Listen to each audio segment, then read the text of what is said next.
নমস্কার। যেখানে যে সকল মৎস্য প্রাণী পালক খামারি ভাই ও বোনেরা আছেন, প্রত্যেককে আন্তরিক প্রীতি শুভেচ্ছা ও অভিনন্দন জানিয়ে শুরু করছি।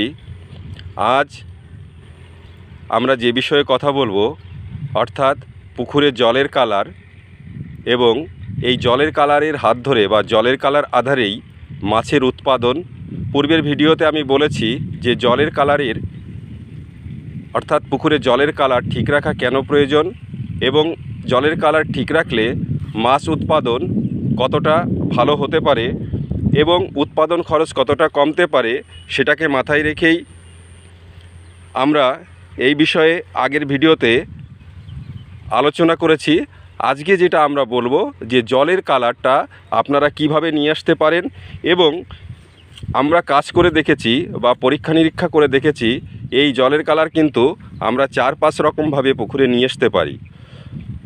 আজকে আমরা এসছি অমিতের পুকুর, এবং এই অমিতকে আমি সাজেশন দিয়েছিলাম যে এই 4-5টার মধ্যে একটা পদ্ধতি, যে পদ্ধতির মধ্য দিয়ে জলের পুকুরে অর্থাৎ পুকুরে জলের কালার নিয়ে আসা যায়।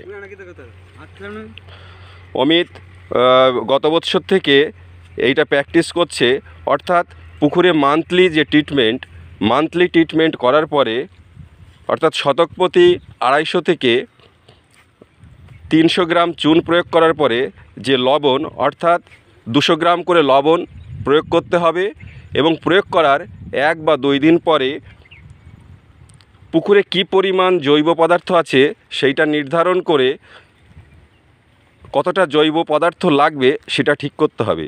এবার এই জৈব পদার্থ হিসাবে আমরা সাধারণত ব্যবহার করি গোবর অথবা খোল।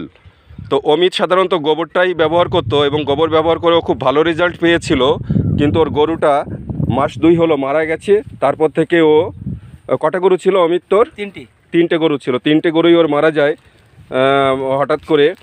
তারপরে হচ্ছে ও খোল ব্যবহার করছে।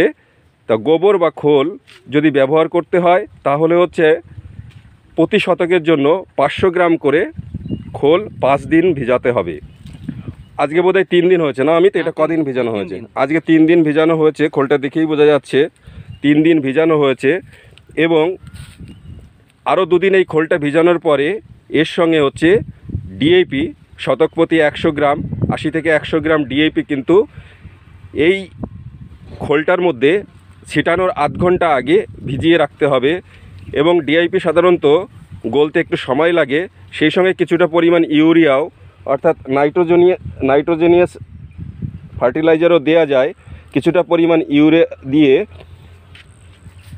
রৌদ্রোজ্জ্বল অর্থাৎ রৌদ্রের মধ্যে 11টার পরে, বেলা 11টার পরে ছিটিয়ে দিলে 2 থেকে 3 দিনের মধ্যে সুন্দর একটা কালার কিন্তু আসবে।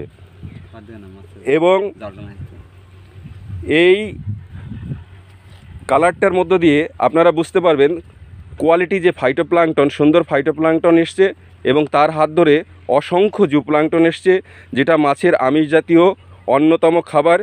এবং বাজারজাত যে সকল আমিষ জাতীয় খাবার আমরা খাওয়াই বা যে সকল চাষি ভাইরা খাওয়ায়, তার বাজার মূল্য আপনারা দেখেছেন কতটা বাজার মূল্য, 40 থেকে 60 টাকা প্রতি কেজি।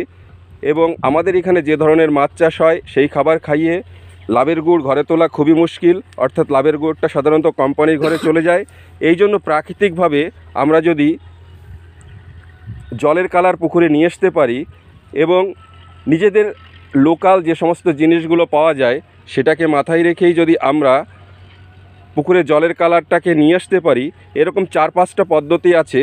সেই 4-5টা পদ্ধতির মধ্য দিয়ে আমরা জলের কালার নিয়ে আসতে পারি। বাকি পদ্ধতিগুলো বা মেথডগুলো আপনাদের পরবর্তী ভিডিওতে শেয়ার করব। ভালো থাকবেন, আমাদের চ্যানেলটিকে সাবস্ক্রাইব করবেন। নমস্কার।